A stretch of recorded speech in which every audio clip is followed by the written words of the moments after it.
Sri Aurobindo's Savitri, a legend and a symbol. Book 2, the Book of the Traveller of the Worlds. Canto 8. The world of falsehood, the mother of evil, and the sons of darkness. Then could he see the hidden heart of night, the labour of its stark unconsciousness revealed the endless, terrible inane.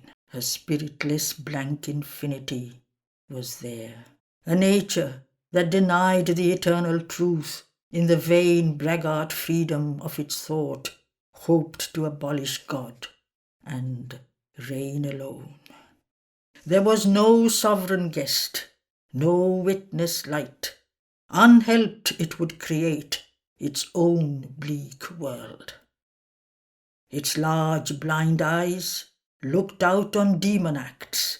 Its deaf ears heard the untruth. Its dumb lips spoke. Its huge, misguided fancy took vast shapes. Its mindless sentience quivered with fierce conceits, engendering a brute principle of life. Evil and pain begot a monstrous soul.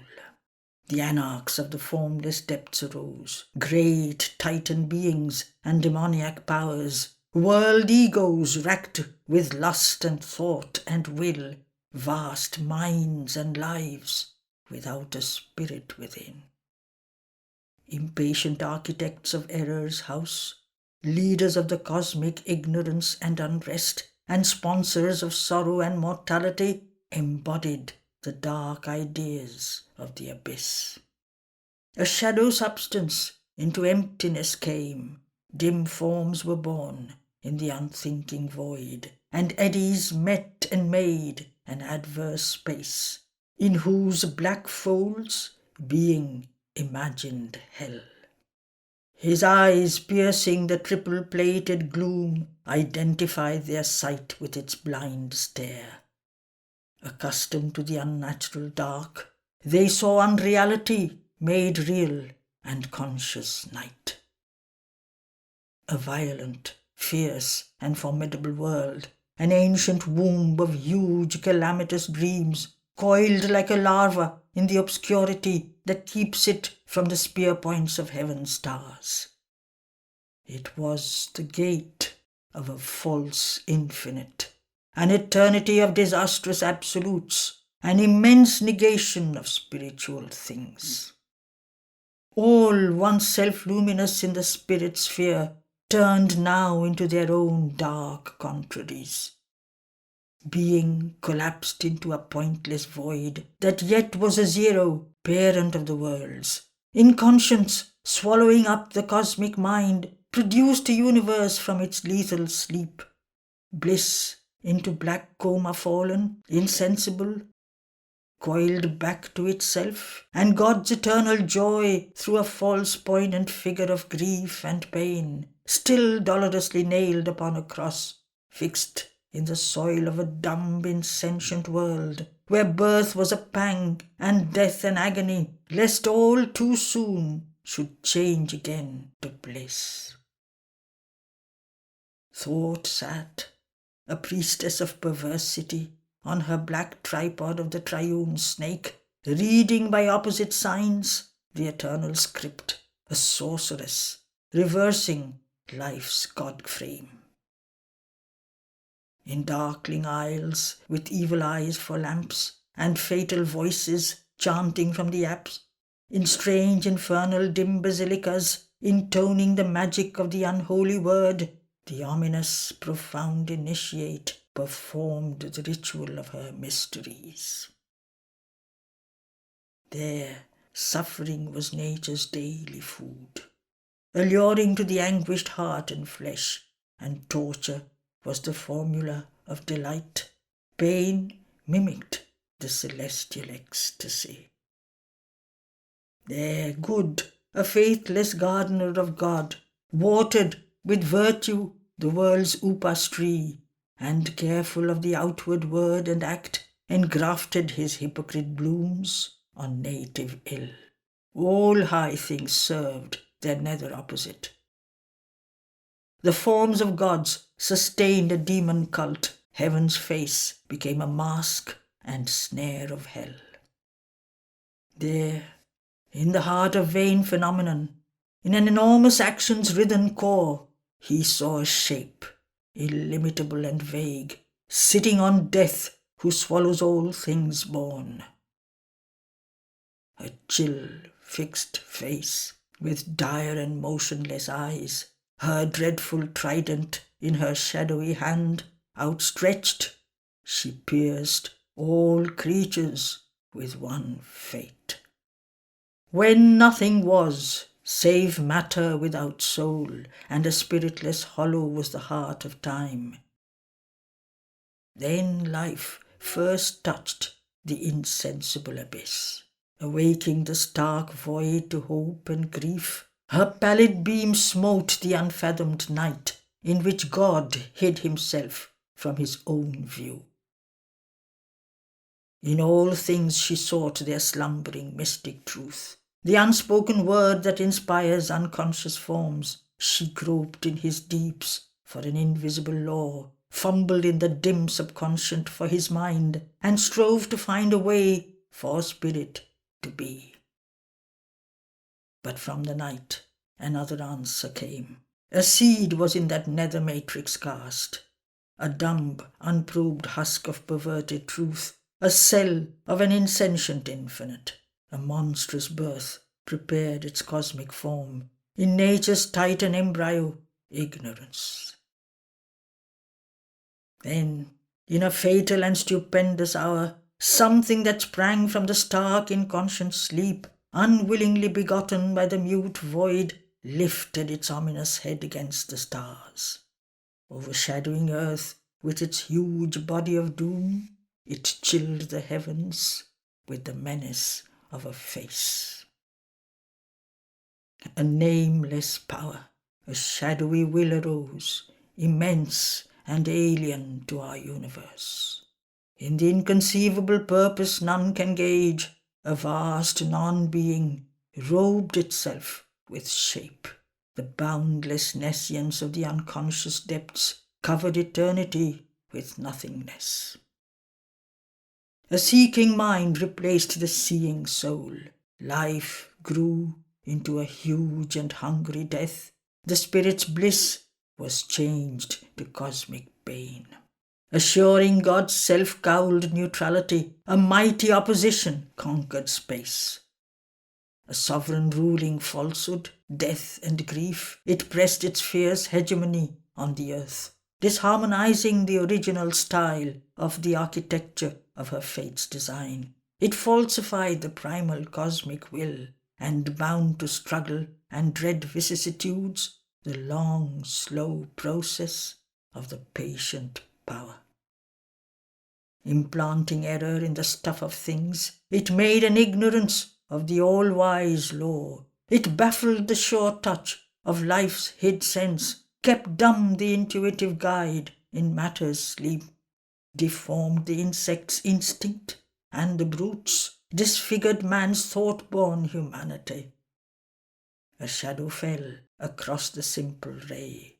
Obscured was the truth light in the cavern heart that burns unwitnessed in the altar crypt behind the still vehement secrecy, companioning the godhead of the shrine. Thus was the dire antagonist energy born, who mimes the eternal mother's mighty shape, and mocks her luminous infinity with a grey, distorted silhouette in the night. Arresting the passion of the climbing soul, she forced on life a slow and faltering pace. Her hands deflecting and retarding weight is laid on the mystic evolution's curve. The tortuous line of a deceiving mind the gods see not, and man is impotent. Oppressing the god spark within the soul, she forces back to the beast the human fall. Yet in her formidable instinctive mind, she feels the one grow in the heart of time, and sees the immortal shine through the human mould. Alarmed for her rule, and full of fear and rage, she prowls around each light that gleams through the dark, casting its ray from the spirit's lonely tent, hoping to enter with fierce stealthy tread, and in the cradle slay the divine child. Incalculable are her strength and ruse. Her touch is a fascination and a death. She kills her victim with his own delight. Even good she makes a hook to drag to hell. For her the world runs to its agony. Often the pilgrim on the Eternal's road, ill-lit from clouds by the pale moon of mind, or in devious byways wandering alone, or lost in deserts where no path is seen, falls, overpowered by her lion leap, a conquered captive under her dreadful paws. Intoxicated by a burning breath and amorous groan of a destroying mouth, once a companion of the sacred fire, the mortal perishes to God and light. An adversary governs heart and brain, a nature hostile to the mother force. The self of life yields up its instruments to titan and demoniac agencies that aggrandize earth nature and disframe. A cowl, the fifth columnist, is now thought's guide. His subtle defeatist murmur slays the faith, and lodged in the breast, or whispering from outside, a lying inspiration, fell and dark, a new order substitutes for the divine. A silence falls upon the spirit's heights. From the veiled sanctuary the god retires. Empty and cold is the chamber of the bride. The golden nimbus now is seen no more. No longer burns the white spiritual ray, and hushed forever is the secret voice. Then, by the angel of the vigil tower, a name is struck from the recording book. A flame that sang in heaven sinks quenched and mute. In ruin ends the epic of a soul. This is the tragedy of the inner death, when forfeited is the divine element, and only a mind and body live to die. For terrible agencies the spirit allows, and there are subtle and enormous powers that shield themselves with the covering ignorance. Offspring of the gulfs, agents of the shadowy force, haters of light, intolerant of peace, aping to the thought, the shining friend and guide, opposing in the heart the eternal will, they veil the occult uplifting harmonist. His wisdom's oracles are made our bonds. The doors of God they have locked with keys of creed, and shut out by the law his tireless grace. Along all nature's lines they have set their posts, and intercept the caravans of light. Wherever the gods act, they intervene. A yoke is laid upon the world's dim heart, masked are its beats from the supernal bliss. And the closed peripheries of brilliant mind block the fine entries of celestial fire. Always the dark adventurers seem to win. Nature they fill with evil's institutes, turn into defeats the victories of truth, proclaim as falsehoods the eternal laws, and load the dice of doom with wizard lies. The world's shrines they have occupied, usurped its thrones. In scorn of the dwindling chances of the gods, they claim creation as their conquered fief, and crown themselves the iron lords of time. Adepts of the illusion and the mask, the artificers of nature's fall and pain, have built their altars of triumphant night in the clay temple of terrestrial life. In the vacant precincts of the sacred fire, in front of the reredos in the mystic rite, facing the dim velamen none can pierce, intones his solemn hymn, the mitred priest, invoking their dreadful presence in his breast. Attributing to them the awful name, he chants the syllables of the magic text, and summons the unseen communion's act, while, twixt the incense and the muttered prayer, all the fierce bale with which the world is racked is mixed in the foaming chalice of man's heart, and poured to them like sacramental wine. Assuming names divine, they guide and rule. Opponents of the highest, they have come out of their world of soulless thought and power to serve by enmity the cosmic scheme. Night is their refuge and strategic base. Against the sword of flame, the luminous eye, bastions they live in massive forts of gloom, calm and secure in sunless privacy. No wandering ray of heaven can enter there. Armoured, protected by their lethal masks, as in a studio of creative death, the giant sons of darkness sit and plan the drama of the earth, their tragic stage. All who would raise the fallen world must come under the dangerous arches of their power, for even the radiant children of the gods to darken their privileges and a dreadful right. None can reach heaven who has not passed through hell. This too, the traveller of the worlds must dare. A warrior in the dateless dual strife, he entered into dumb despairing night, challenging the darkness with his luminous soul.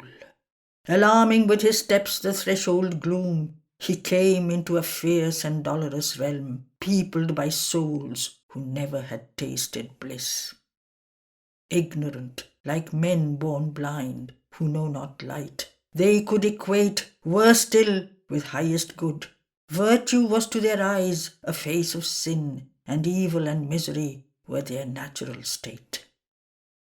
A dire administration's penal code, making of grief and pain the common law, decreeing universal joylessness, had changed life into a stoic sacrament and torture into a daily festival. An act was passed to chastise happiness. Laughter and pleasure were banned as deadly sins. A questionless mind was ranked as wise content. A dull heart's silent apathy as peace. Sleep was not there. Torpor was the sole rest. Death came, but neither respite gave nor end. Always the soul lived on and suffered more. Ever he deeper probed that kingdom of pain. Around him grew the terror of a world of agony, followed by worse agony. And in the terror, a great wicked joy, glad of one's own and others' calamity. There, thought and life were a long punishment, the breath a burden, and all hope a scourge. The body, a field of torment, amassed unease. Repose was awaiting between pang and pang. This was the law of things, none dreamed to change. A hard, sombre heart, a harsh, unsmiling mind, rejected happiness like a cloying sweet. Tranquility was a tedium and ennui. Only by suffering life grew colourful. It needed the spice of pain, the salt of tears. If one could cease to be, all would be well, else only fierce sensations gave some zest. A fury of jealousy, burning the gnawed heart, the sting of murderous spite and hate and lust, the whisper that lures to the pit and treachery stroke through vivid spots on the dull, aching hours. to watch the drama of infelicity, the writhing of creatures under the harrow of doom, and sorrow's tragic gaze into the night, and horror and the hammering heart of fear, were the ingredients in time's heavy cup that pleased and helped to enjoy its bitter taste. Of such fierce stuff was made up life's long hell. These were the threads of the dark spider's web, in which the soul was caught, quivering and wrapped. This was religion. This was nature's rule. In a fell chapel of iniquity, to worship a black, pitiless image of power, kneeling one must cross hard-hearted stony courts, a pavement like a floor of evil fate. Each stone was a keen edge of ruthless force, and glued with the chilled blood from tortured breasts, the dry, gnarled trees stood up like dying men, stiffened into a pose of agony, and from each window peered an ominous priest, chanting Te Deums for slaughter's crowning grace. Uprooted cities, blasted human homes, burnt writhen bodies, the bombshells massacre. Our enemies are fallen, they sang. All who once stayed our will are smitten and dead. How great we are, how merciful art thou.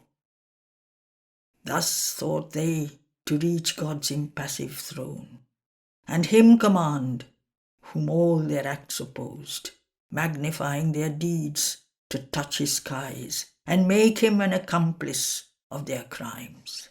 There no relenting pity could have place, but ruthless strength and iron moods had sway, a dateless sovereignty of terror and gloom. This took the figure of a darkened god, revered by the racked wretchedness he had made, who held in thrall a miserable world, and helpless hearts, nailed to unceasing woe, adored the feet that trampled them into mire. It was a world of sorrow and of hate. Sorrow with hatred for its lonely joy, hatred with others' sorrow as its feast. A bitter rictus curled the suffering mouth. A tragic cruelty saw its ominous chance. Hate was the black archangel of that realm. It glowed, a sombre jewel in the heart, burning the soul with its malignant rays, and wallowed in its fell abysm of might. These passions even objects seemed to exude, for mind overflowed into the inanimate that answered with the wickedness it received. Against their uses used malignant powers, hurt without hands, and, strangely, suddenly slew, appointed as instruments of an unseen doom. Or they made themselves a fateful prison wall, where men condemned wake through the creeping hours, counted by the tollings of an ominous bell. An evil environment worsened evil souls. All things were conscious there, and all perverse. In this infernal realm he dared to press, even into its deepest pit and darkest core, perturbed its tenebrous base, dared to contest its ancient privileged right and absolute force. In night he plunged to know her dreadful heart. In hell he sought the root and cause of hell. Its anguished gulfs opened in his own breast. He listened to clamours of its crowded pain, the heartbeats of its fatal loneliness. Above was a chill, deaf eternity. In vague, tremendous passages of doom, he heard the goblin voice that guides to slay, and faced the enchantments of the demon sign, and traversed the ambush of the opponent's snake. In menacing tracts, in tortured solitudes, companionless he roamed through desolate ways, where the red wolf waits by the fordless stream, and death's black eagle screamed to the precipice, and met the hounds of Baal who hunt men's hearts, baying across the velds of destiny. In footless battlefields of the abyss, fought shadowy combats in mute eyeless depths, assaults of hell endured, and titan strokes, and bore the fierce inner wounds that are slow to heal. A prisoner of a hooded magic force, captured and trailed in falsehood's lethal net, and often strangled in the noose of grief, or cast in the grim morass of swallowing doubt, or shut into pits of error and despair, he drank her poison draughts till none was left. In a world where neither hope nor joy could come, the ordeal he suffered of evil's absolute reign, yet kept intact his spirit's radiant truth. Incapable of motion or of force, in matter's blank denial jailed and blind, pinned to the black inertia of our base, he treasured between his hands his flickering soul. His being ventured into mindless void, intolerant gulfs that knew not thought nor sense. Thought ceased, sense failed, his soul still saw and knew. In atomic parcelings of the infinite, near to the dumb beginnings of lost self, he felt the curious small futility of the creation of material things.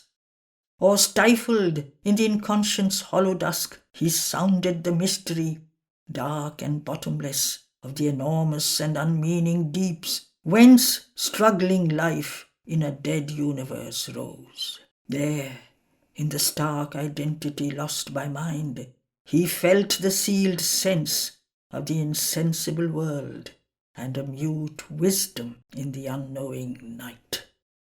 Into the abysmal secrecy he came, where darkness peers from her mattress, grey and nude, and stood on the last locked subconscious floor, where being slept, unconscious of its thoughts, and built the world, not knowing what it built. There, waiting its hour, the future lay unknown. There is the record of the vanished stars.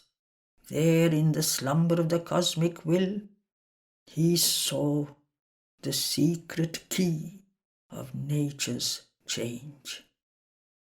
A light was with him. An invisible hand was laid upon the error and the pain, till it became a quivering ecstasy, the shock of sweetness of an arm's embrace.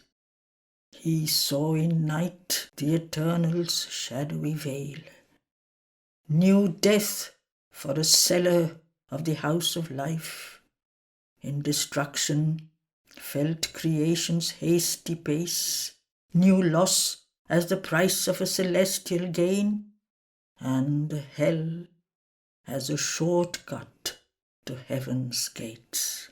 Then in illusion's occult factory, and in the inconscient's magic printing house, torn were the formats of the primal night, and shattered the stereotypes of ignorance. Alive, breathing a deep spiritual breath, nature expunged her stiff mechanical code and the articles of the bound soul's contract. Falsehood gave back to truth her tortured shape. Annulled were the tables of the law of pain, and in their place grew luminous characters. The skillful penman's unseen finger wrote his swift intuitive calligraphy. Earth's forms were made his divine documents. The wisdom embodied mind could not reveal.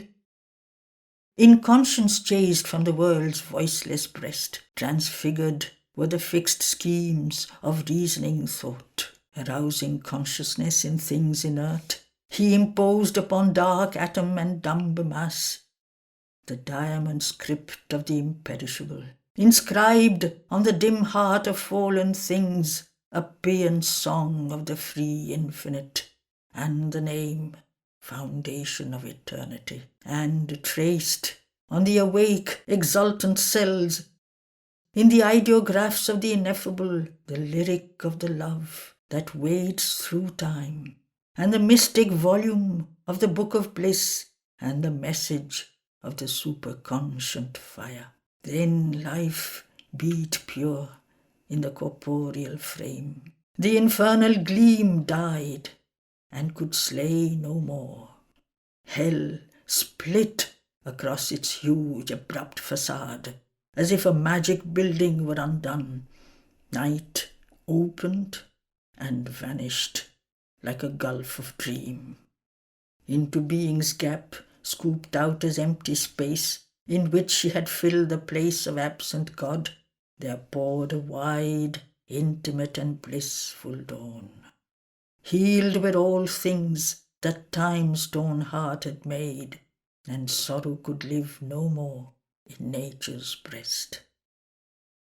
Division ceased to be, for God was there. The soul lit the conscious body with its ray, matter and spirit mingled and were one. End of Canto 8.